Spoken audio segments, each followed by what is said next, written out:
Perfect. So let's get started. Yeah. Good evening, everyone. Today we have Mr. Harish with us, who is a program management mentor. He is here to share with us his knowledge and experience on projects, program, portfolio, and operations management. So Harish will take all the questions at the end of the webinar. And if you have any questions, please type your questions in the chat box or the Q&A box, and I will ask them for you towards the end of the webinar. Now, for all the PMI members, please note that you will receive one PDU for this webinar by a code in your email in 2 weeks. So Harish, without taking much time, I welcome you and you can take over and start the presentation. Thank you, Fatima. Thanks for the introduction. Today, I would like to talk about projects, programs, portfolios, and operations. And more so, of course, all of us may be aware about these definitions. However, how do we look at from a decision-making perspective? Given a work, how are you going to choose one of these methodologies so that there is an efficiency? That is what we are going to focus today. So, good. So we will understand why we need the project, program, portfolio, and operations. Then what they are. We will look into the PMI definitions, and also we have a decision-making theory, which will help us how we are going to look at each of this from an uncertainty and ambiguity perspective, and how are we going to pursue a work with a project management, program management, portfolio, or an operations management. So I try to share my understanding in about 40 to 45 minutes, and then we can get into question and answer. Good. So we all know any work that we do in a company is to meet its vision. I'm going to write on my screen so that it is visible to you all. So it is all to reach the vision. Anything you do in a company, it could be a strategy, it could be a decision, it could be a change, it could be any work that you do is all towards the vision. So that sits in the organization strategy, the framework on the top of it. I am pretty sure you're all a bit comfortable with this kind of a diagram, which explains how we reach the vision, right? So this is where we have the vision, and that vision has to be achievable one. I mean, is going to be achieved by the organization strategy objectives. In other words, every company is going to have a short-term plans. Maybe short-term or a long-term is basically a relative to a company's business. If you are going to be in a mobile phone application development, then short-term mean maybe a month or two. Long-term could be a year. But if you are going to be in an automobile or somewhere, maybe a short-term itself is maybe 2 to 3 years. Long-term is 5 to 6 years likewise. However, believe me, all over the world, because of technological advancements, this long-term and short-term are getting shrinked on year. So every time on a quarterly basis, half yearly basis, a company has to relook at its strategy and then keep adjusting to the environment. That is where the strategic objectives will come into picture. In other words, we can view a strategic objective as a step towards the vision.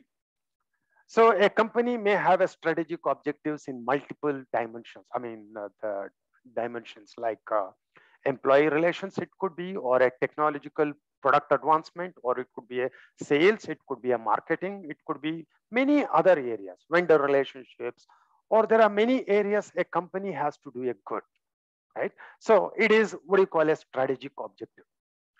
So one objective after the other objective in the direction of a strategy, that is what will take us to the vision. Now, all the work, as I told you earlier, is to meet the vision. In other words, all the work is to meet these strategic objectives, so that as you as you fulfill a strategic objective, it is like a step towards the vision. So we are going to have a portfolios within that portfolio, we have a programs and projects and operations which are undertaken in order to meet those strategic objectives. This is very important because every work that we do should be finally aligned with what the strategic objectives of that organization is. So, so here comes the significance of a portfolio management, program project management, and operations management. So portfolio management is all about taking the right initiative to that step. See, imagine let's understand, let's say we are into an automobile industry, okay? Automobile industry. So one of the strategic objective for us for the next 2 years is to develop a connected car. Imagine connected car. When I say connected car, everything is connected to an internet, the car engine and the fuel and all that aerodynamics, that is one part of it. Other part is about how we get the information from outside.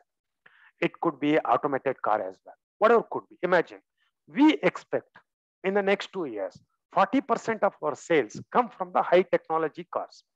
If that is the case, in a portfolio, we are going to take a right initiative to that step. In other words, we are going to identify what are the projects and programs required in order to meet that 40% sales from the high-end, high technology cars in the next 2 years.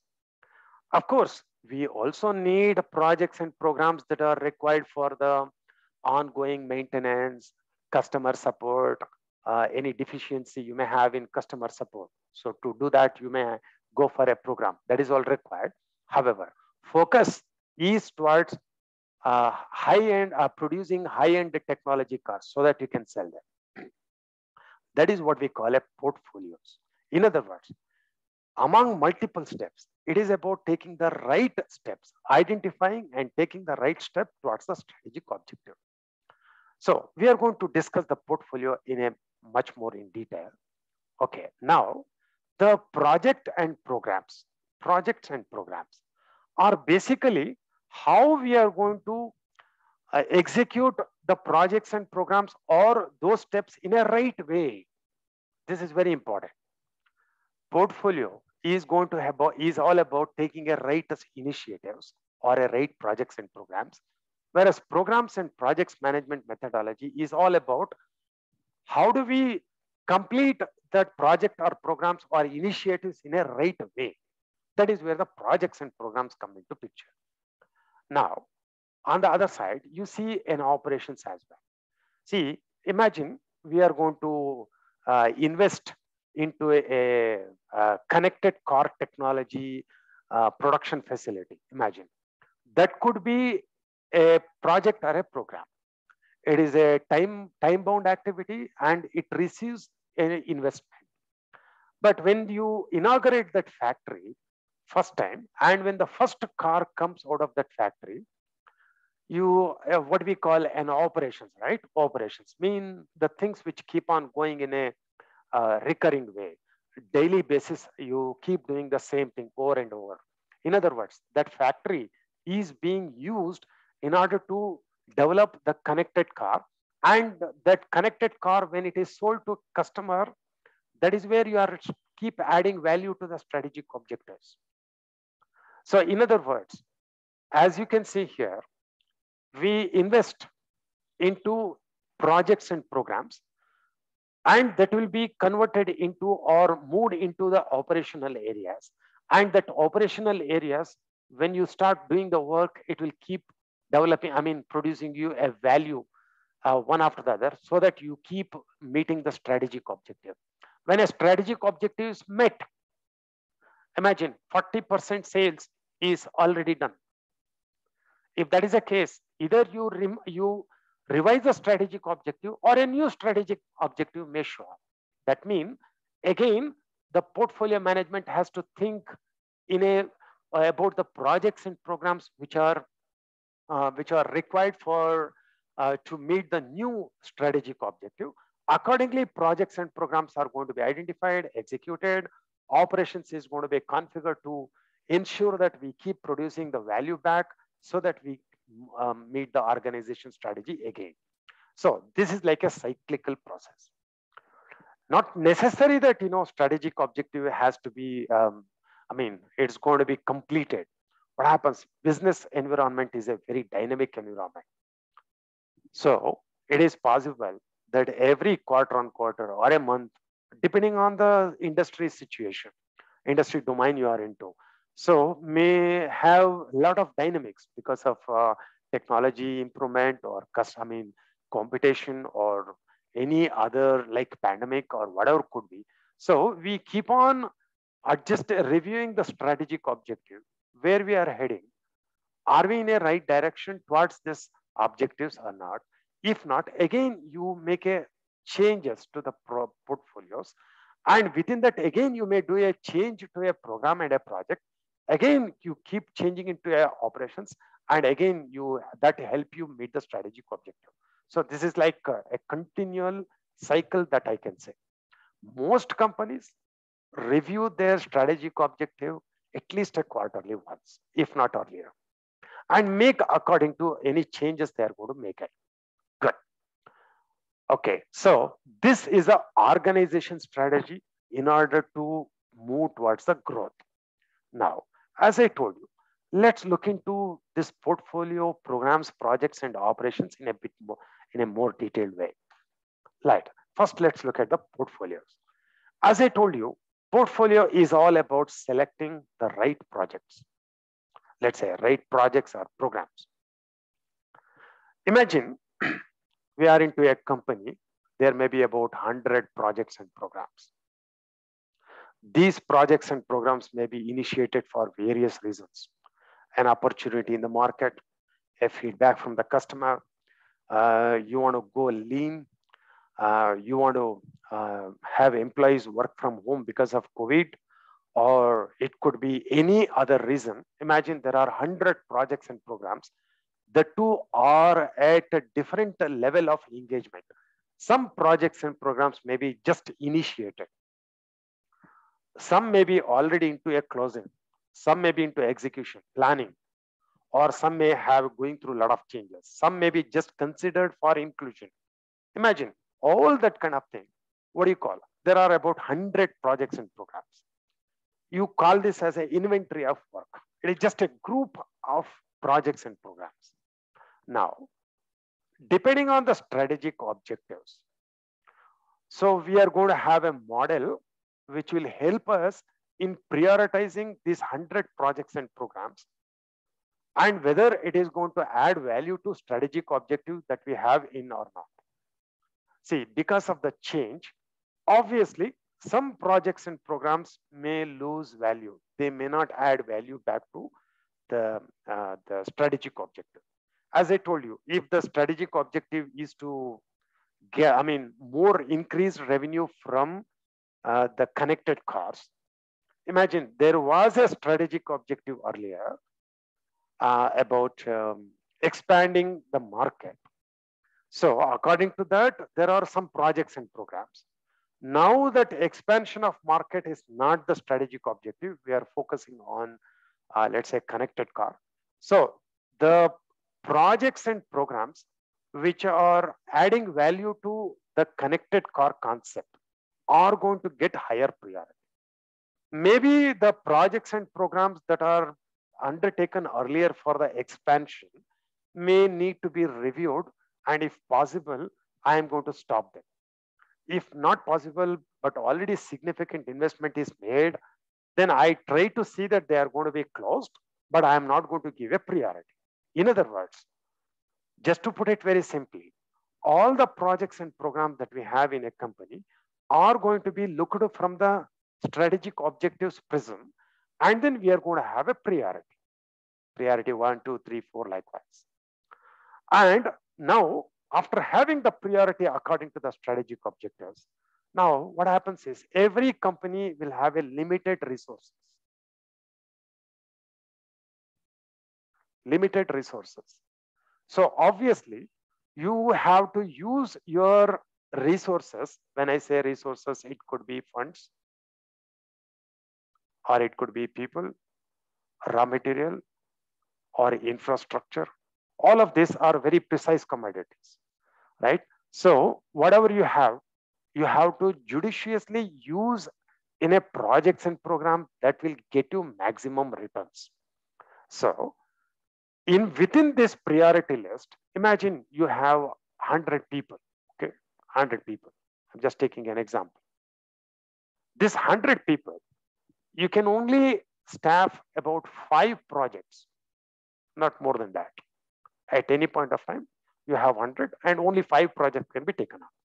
So again, you are going to give a priority based on the risk, returns, resources, time.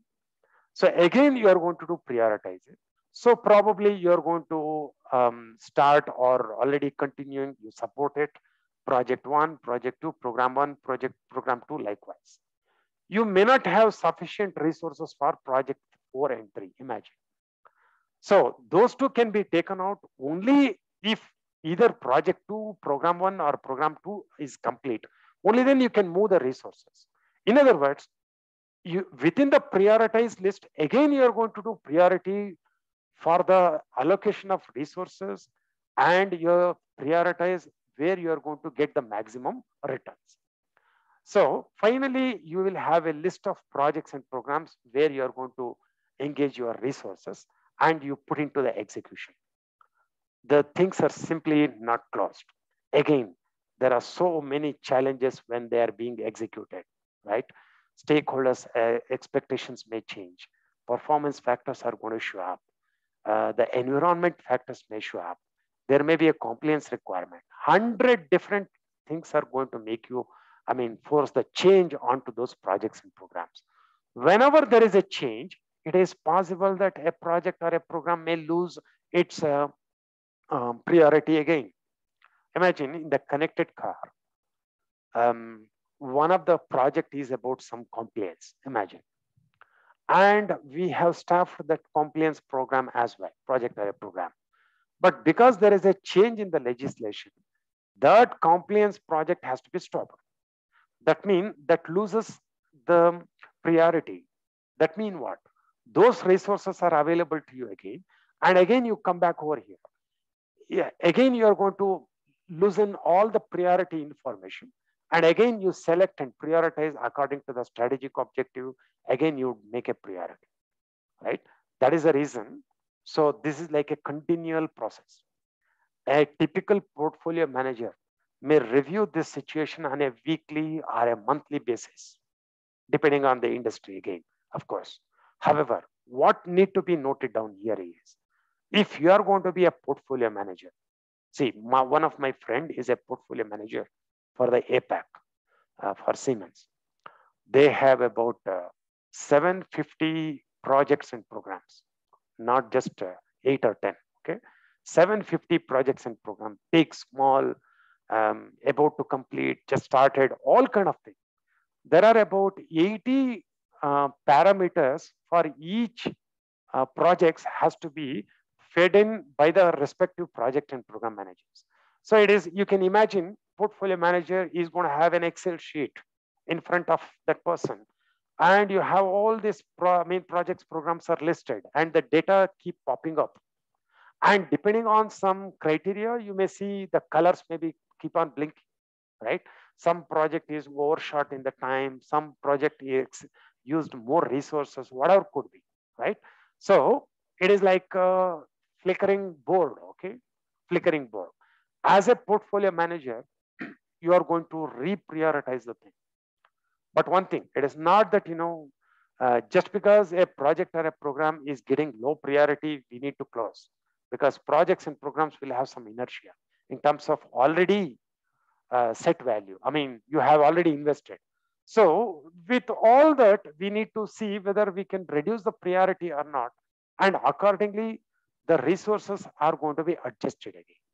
So the point to be noted here, very important for our discussion, is the way you are going to prioritize may be different from the way I am going to prioritize. Whoever prioritize well, according to the strategic objectives, according to the resources available, according to the projection in the future, is going to return maximum value back to the strategic objectives. In other words, if you have 8 projects and programs, there is 2 to the power of 8, which is equal to 256 ways of prioritization. Just imagine if you have 750 projects and programs, what is the complexity that you're going to have? So it is all about choices, how you are going to choose. So if I have a better prioritization algorithm, I am going to do better. If you have, you are going to do better. So it is all about choices. It's all about prioritization. Good. This is what you mean a portfolio, how a portfolio manager is going to keep, looking at the projects and programs on the list, understanding the value delivery, what may happen in the near future, what are the changes, what are the challenges, whether there is an alignment or not, and then reprioritizing again. Good. Now, I will move forward. Now, let's look at program, project, and operations. I'm confident that each one of you may have a good understanding about, definition of program, project, operations. Let's look at the project. Project is a temporary endeavor undertaken to create a unique product, service, or a result. In other words, a project will have a start date and an end date. And you are doing it for the first time, unique. That means the work itself could be first time, or the resources you are using to do the work may be first time, or the place you are undertaken this work is maybe first time. Wherever you see a first time, you can say unique. And this will result, see one thing, a project will focus on delivering a product, service, or a result. Or it could be a system. I mean, we see there are many projects which deliver product as well as service kind of thing. In any case, a project manager is all about delivering product, service, or a result, which when used in the operation will get you the benefits. Example, a simple example. You may build a bridge. And a bridge is used in the operation. That means people use. Only then they get a benefit of reduced travel time between 2 points. That is a benefit that we got. Now, programs. When I say program, it is a group of related projects, subprograms, and program activities, or you can say components, in other words, simple words. A group of related components that are managed in a coordinated way to obtain benefits not available from managing them individually. In other words, in a program, again, we have a start date and an end date. And we have a group of related projects and programs, subprograms. Let's take projects. Okay. So a project in a program has to be related to another one through a product, service, or a result, not by people. If you use the same team to do 2 projects, we are not going to say that as a program. A product, service, result of a project A should be related to project B. Mean project B receives a product, service, or a result. So all the projects within a program are related to product, service, or a result in a way or the other. And what we say, this we focus on delivering benefits. Simple. When we say benefits, in other words, we deliver a working system. A working system. See, you may deliver a bridge, just a bridge alone. That has to be put into the operations to get the benefits. But here imagine, this is the bridge. This may be traffic management system. This may be awareness. Imagine, this may be, let's say, DLP, defect liability period, or a warranty period, maybe 6 months, imagine.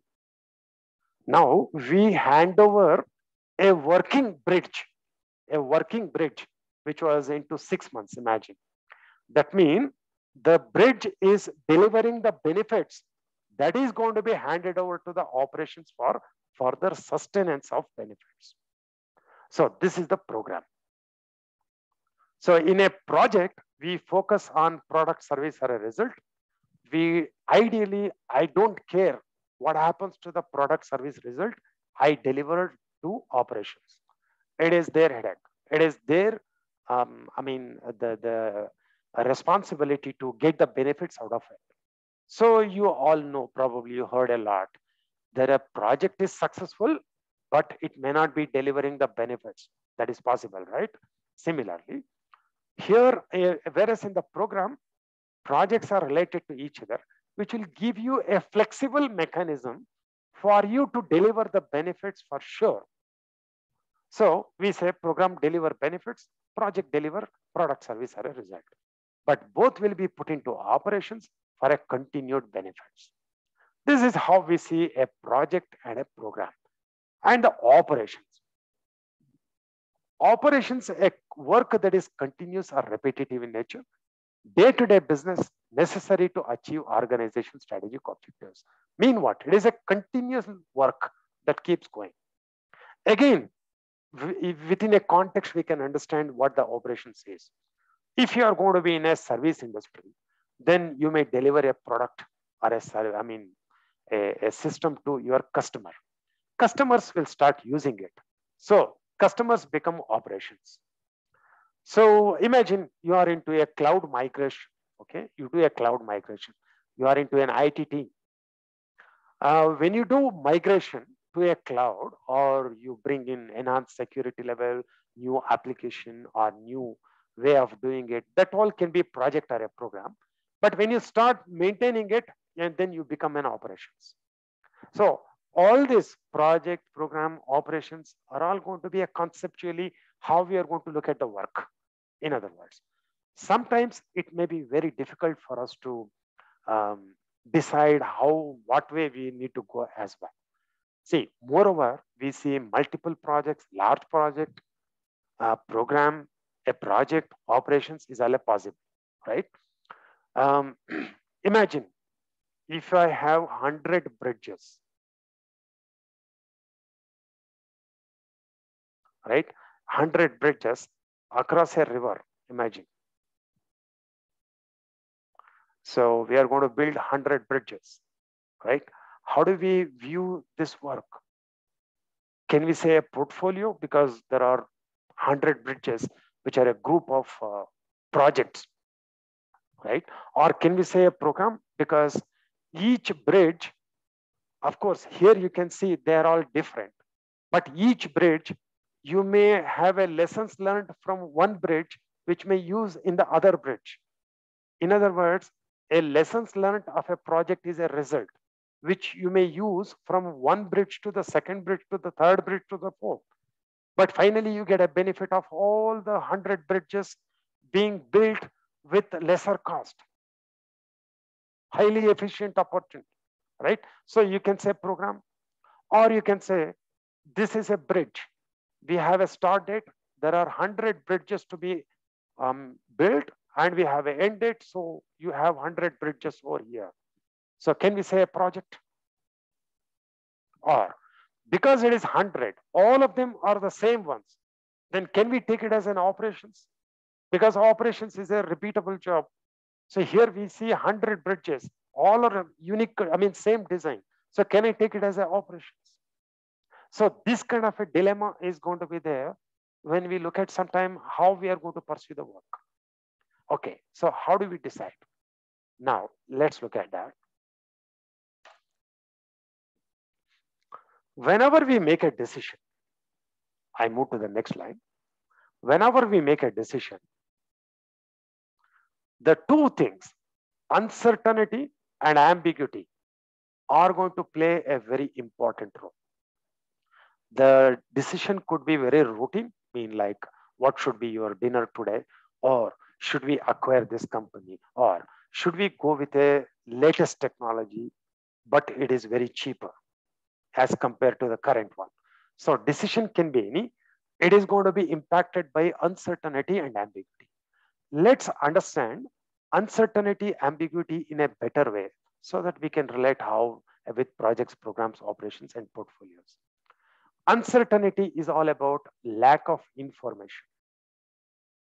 difficulty in predicting cause-effect relationship.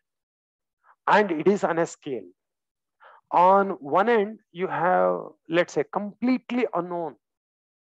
I don't know anything about it. Even if you look into Google, you will not find it. No one knows in this world. Let's say black holes, right, in the sky are going to be in the universe, are going to be like extreme unknowns, uncertainty. You don't know what happens inside. No one can predict even mathematically as well. Okay, that is one thing. Why? We have now current situation itself, pandemic. We don't know how many variants are going to come in the future, whether they are going to be lethal or they are going to be mild. We don't know. Completely unknown. No one can tell you what is going to happen in the future. Whereas on the extreme other end, you have what you call known. I know completely about it, right? Because I mean, it is like, you can see very well with your eyes, you can describe very well. It is a known thing, in other words. Uncertainty is zero, in other words. One end, uncertainty is infinity, like in black holes. On the other hand, it is zero. And in between, you can say knowable, mean this is what we call as a risk. Okay, a risk.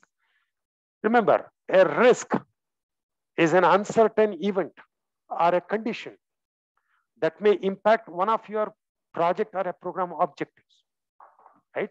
So we should know how it is impacting my objectives. Only then you can call it as a risk. So if you don't know how it is going to impact, then we call it as a high level of uncertainty. It is not a risk anymore. I mean, it is beyond. It is not a risk. Can't manage. So knowable.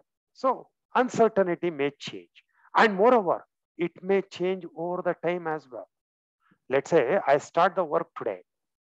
Today, everything is known. We have requirements and we have discussed about the customers or the clients about how we are going to do. And we have a beautiful milestone plan. So we expect all the milestones are going to be met and we have all kind of resources to do that. But you don't know how the uncertainty strikes. There is a pandemic. There is a new technology showing up, right?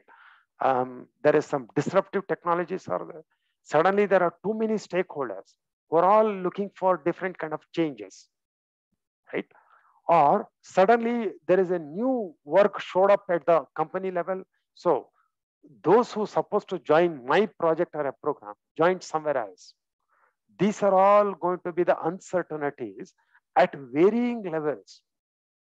Not that, every time it has to be a high level of uncertainty. It may keep changing, right? So it is called uncertainty. It may change over the time. It hinders the ability to predict the outcomes as well. So any changes to the strategic objective, business environment, suddenly everyone has to work from home, no option, right? We never thought about it. Or suddenly there is a new technology showing up which is reducing the cost by 20%. Legal, regulatory changes to the standard. All this contributes to the uncertainty.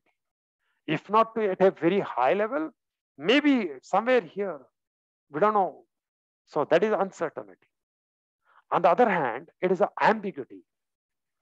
Ambiguity, characterized by number of possible solutions and not having a clear path.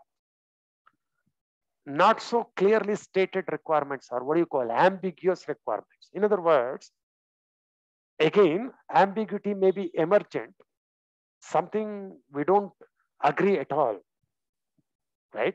See, when you go to a, let's say, a different country, and you find the menu in a hotel in the local script, which you don't understand, but you are hungry, then you can imagine whatever is come to your mind, isn't it? That is called emergent. That means if you have a standard which talks about optional requirements and mandatory requirements, right? So if you are told to implement that standard or conform to that standard, now you have a, dilemma, right? Ambiguity. Should we also include optional requirement or only the mandatory requirements? It is not clear. So many a times we may not have a clarity whether it is correct or not, what we are thinking about. right? So this often is going to be very detrimental, because if you think we go left, actually it would have been right? We don't know. So it is called emergent, right? If we are all going to be there, we may not agree with each other. That is emergent ambiguity level. Or it may be slightly less, let's say negotiated. So if you have in the menu, if you have a text in your language which explain what it is, or maybe a picture, or maybe a cartoon picture, whatever could be, then with a good level of understanding, we all can say this is what it is. So we may converge over the time after the good discussion. It is negotiated. Otherwise, we know very well that it is what it is exactly. So there is no ambiguity over there. It is very clear. So whenever we make a decision, uncertainty and ambiguity is going to play a role.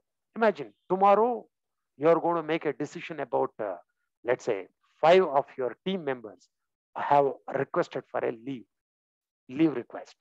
So now you have to make a decision. Again, uncertainty, ambiguity is going to play a role. You don't know what may happen in the next 5 days, and these people are really required or not. You may have a project plan that may allow you all that, fine, but still ambiguity level may be bit less. But sometimes you don't know, there may be a change was talking about, so you don't know how it is going to turn out to be, right? Or uncertainty, both may will have a level. So uncertainty and ambiguity. Now, if I am going to map it onto a scale, let's say now we have an interesting results over here.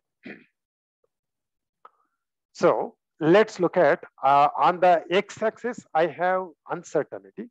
On the y-axis, I have ambiguity. Now let's look at each of these extremes theoretically, okay? Theoretically. Now let's look at this extreme where ambiguity is 0, uncertainty is 0. This is like a robot.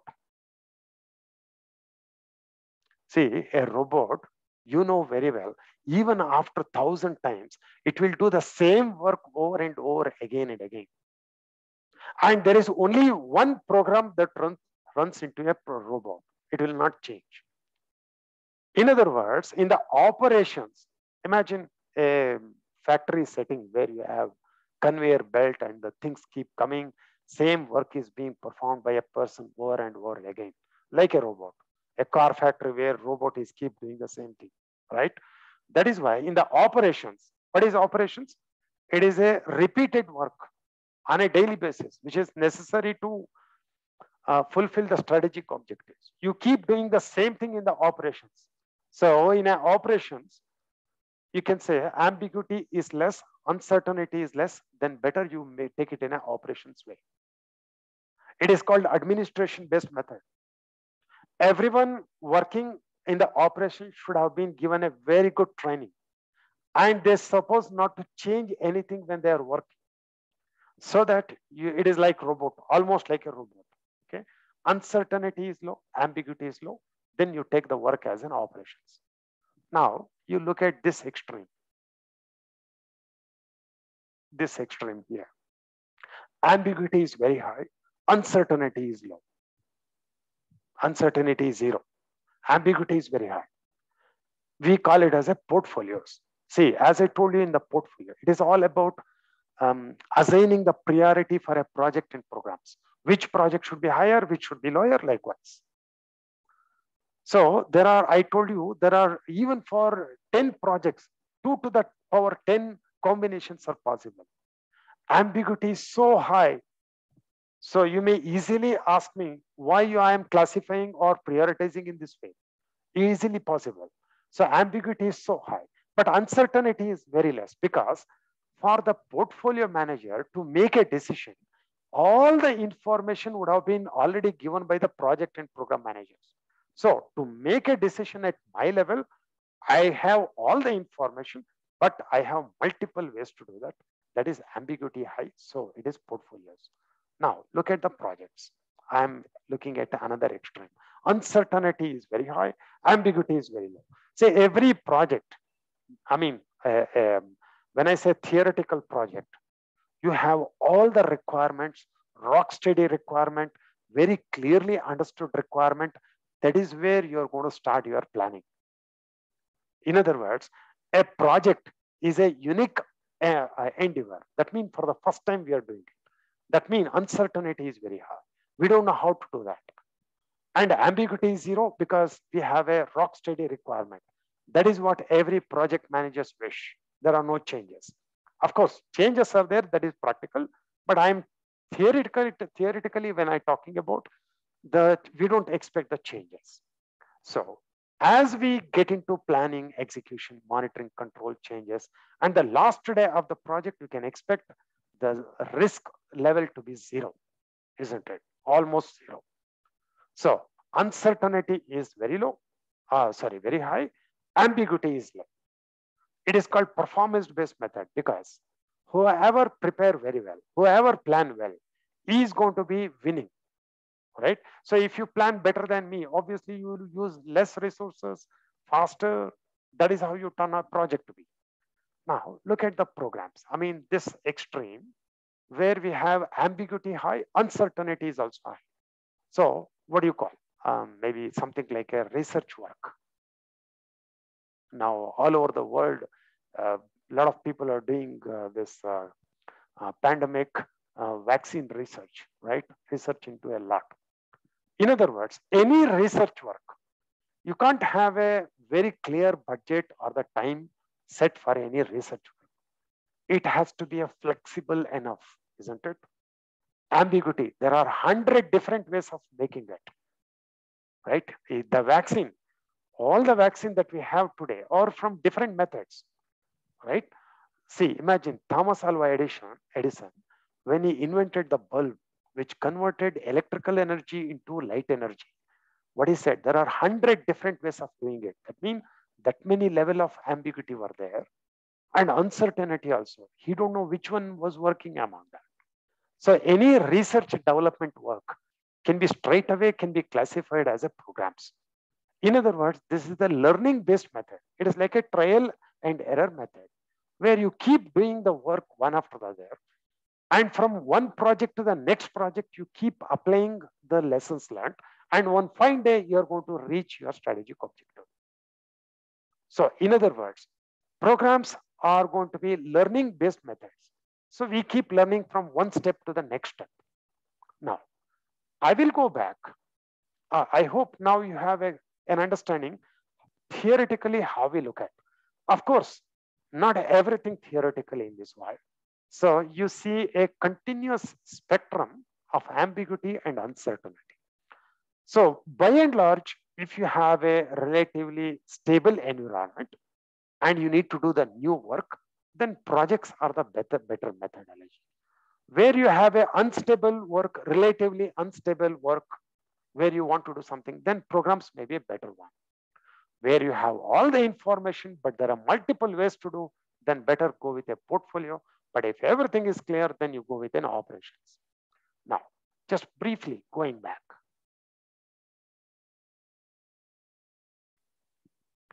Okay, look at the program. A group of related components, right?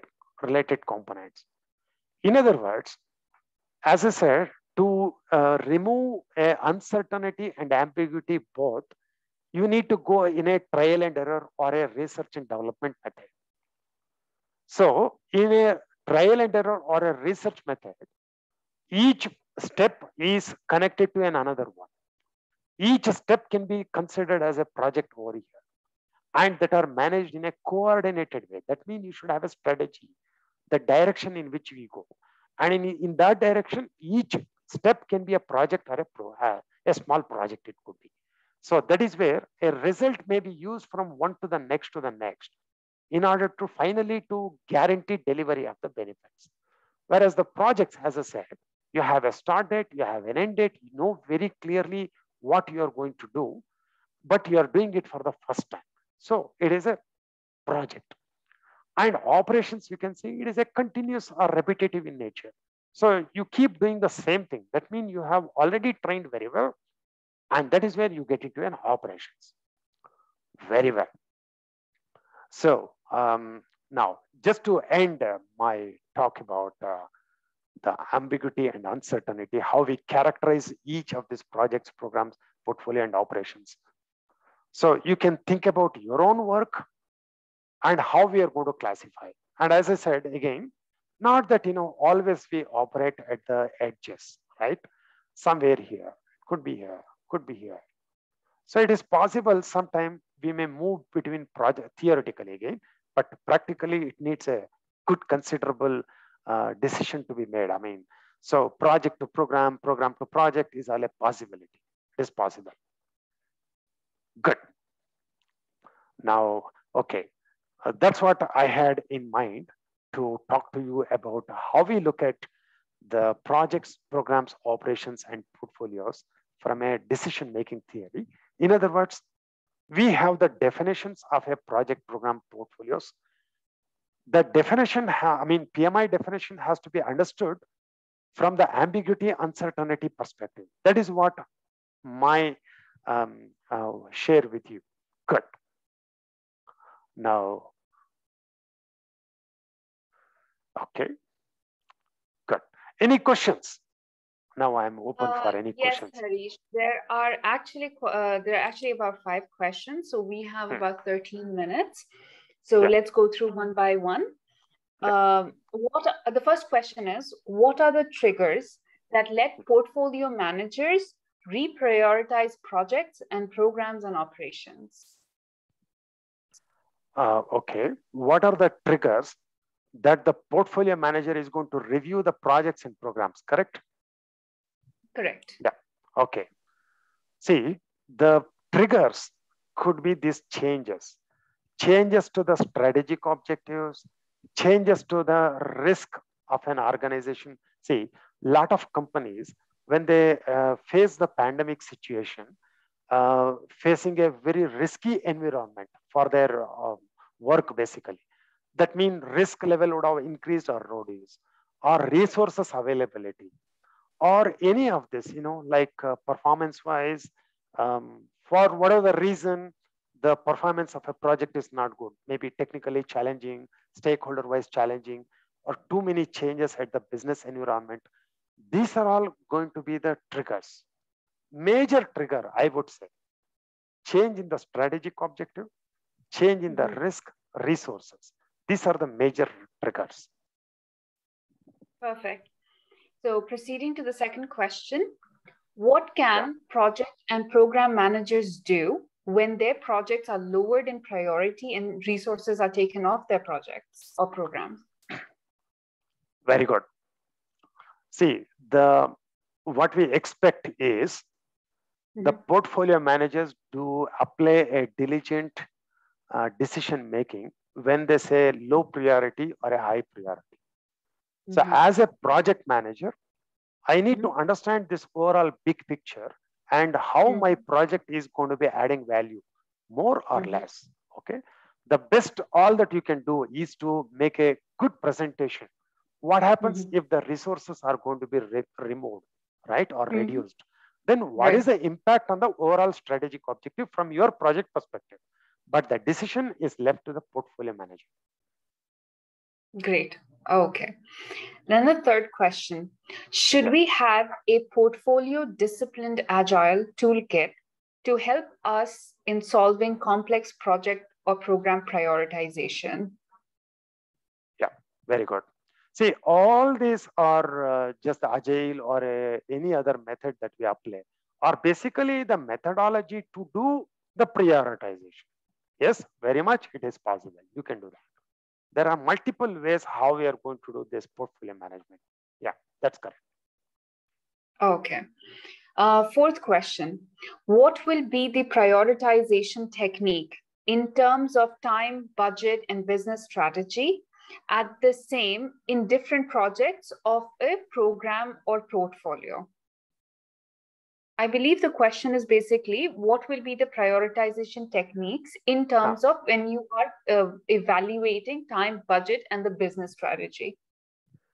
Okay, very good. See, this is a bit deeper into portfolio management. It may take more time, of course, but no usually any company will have, any company will have multiple strategic objectives. Okay. So what happens, a particular project may add, let's say, 50% value here, 20% here, 0% here, 10% here. So now the equations are becoming bit more complex. Okay, so we are going to have a model. I would say model in terms of, there are multiple techniques are available, of course, like prioritization algorithms, AHP. There are many are there. Single point criteria, multi-point criteria. So with that, we will be able to arrive at a priority list. Yeah. Okay. Good. Now, moving on to the fifth question, which is, are there any contradiction with high ambiguity and high uncertainty? I believe over here we are talking about the programs and how to manage and coordinate the projects within that program. Oh, very good. If you don't mind, can you repeat the question, please? Yes. Are there any contradiction with high ambiguity and high uncertainty? And how to manage and coordinate the projects? So when we are talking about high ambiguity and high uncertainty, we are talking about program, correct? Programs. Yes, correct. Okay. So I believe the question is, because there is high ambiguity and high uncertainty, how are we going to manage the projects that are within that program? Yes, very good. See, imagine again a research-oriented work. Very high level of ambiguity, high level of uncertainty as well. We don't know how to do, but if you ask someone, they show you 5 different ways of doing the work. So you begin with a project where you think we are going to start. Okay. It is very similar to what we have. Let's say this is the target. Okay. Let me write it here. This is the target. And today we are here as is. So to move from today to target, you have several strategies, right? Several strategies. You may select the one which you think is in line with you and stakeholders. Then we begin our journey one after the other. Imagine each of these are a project, right? Now, what happens on the way, you may lose a sight. Probably you may start drifting from your target. See, you may think that you are in a right direction, but you are deviating somewhere else. But when you realize that you are moved somewhere else, now you are going to do a course correction and then come back onto the course and finally you reach over there, right? This is nothing but a trial and error method, isn't it? This is what happens. In other words, to remove the uncertainty and ambiguity, you're going to have a project. I mean, imagine this project, we execute this project. Very simple example. I have a mobile phone. My grandmother want to call her friends, imagine, but her hand shakes, okay? Her hand is going to shake. So I get a mobile phone to her, a swipeable smartphone, right? A project is complete. But when it is used, now I see a result that she is not able to swipe it. So I go to a project B. I go to the market again, get a candy phone where you have push buttons. And now she will be able to call her friends because it is firm up. In other words, what I'm trying to say is project to another project, we keep move the lessons learned. And then finally, you're going to get the benefits. That is how a project to project will provide me a flexible mechanism within a program to deliver the benefits. Again, I'm talking about maybe 1,000 feet above, okay, about the program management. Yes, please. Thank you. And last question, how far is governance important to program? I believe the curiosity with program is because you mentioned that it is there is high ambiguity and high uncertainty. That's why the question is regarding the governance. Yeah, very good. About the governance, yeah. See, governance is all about how we have organized ourselves to do the work. Within the company, each team is going to be structured in a different way. The processes we use is different. The decision making is going to be different. It has to be what do you call, it has to be optimized for that delivery. So imagine in my program, we have, I mean, it is in a war footing, okay? War footing, right? In a program, we have multiple projects which are going on. Maybe one of the project is construction, other one is the IT, third one is setting up the processes, fourth one is to hire people. Imagine, there are many projects are there. If you are setting up a new office, I'm talking about, let's say. Now, this, it is on a war footing, imagine. So in this situation, I still can't think of steering committee meeting once a month and then giving some direction. So you have to be agile enough to modify your own governance structure in order to meet the targets. So maybe now you're going to suggest steering committee should meet every weekly. I'm going to meet every project manager on a daily basis. We are going to be more flexible in terms of meeting with others. Let's not have a too many formal meetings within the team, right? Or we are going to cut down on the documentation, whatever could be. See, because governance is all about processes, how you make a decision, who is going to report to whom, that you have to keep reviewing it in terms of high level of uncertainty and keep going according to that. If you notice how we have evolved, I mean, this world has evolved in terms of managing the pandemic from 2020 March to 2019, 2020 March to today, you can make out, right? In the initial days, I still remember there is a lot of confusions everywhere. Who should give, who should be in charge of that, who should be taking care of it? Not much, but now it is quite stabilized. Likewise, okay, good. All right, Harish, those were the questions that we received. Now, I'd like to conclude the session by informing our audience that we have shared the links for PMI KSA chapter on about our socials on the chat. You can write to us at info@pmiksa.sa. We have also shared Harish's LinkedIn accounts link so that if anybody wants to connect with him, they can do so on LinkedIn. Harish, do you have any slide in which you have your information, such as your email or other ways to contact you? Yeah, I just Can you had that here. Yes. Yes. Yes. The best thing is you can, send me a WhatsApp message or an email, or you can connect with LinkedIn as well. Perfectly all right. I will be in front of this day in and out. Okay. Perfect. And finally, for our anything else, Harish, you were saying? Really, thanks for this opportunity to share my knowledge. And one thing, whatever I told you is just a tip of the very big iceberg, because we all know how deep the project or program or portfolio or operations methodologies are, right? So just trying to, I hope today's conversation is just going to incite some information within you so that you can look for this subject better. Okay. If I think I am able to do that, it is good enough. I think the effort is spent here, and all of our effort is also going to be fruitful. So just to have an insight, and then you can take it forward as well. Or you can, anytime you can message me. I'll be very happy to share my knowledge about this, because one of the biggest dilemma one have is, we have undertaken this work as a project when we are getting into a program. So there is a lot to do in this field as well.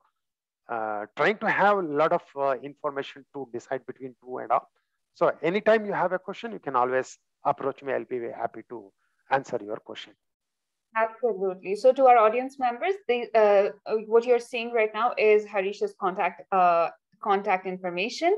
Also regarding if you're a PMI member, for your claim code, you will receive it in 2 weeks, and you can go into your PMI account and claim that PDU. Finally, thank you so much, everybody, for attending PMI KSA's webinar. We look forward to seeing you in the next session. So have a good evening, everybody. Bye-bye. Thank you. Thank you then. See you all.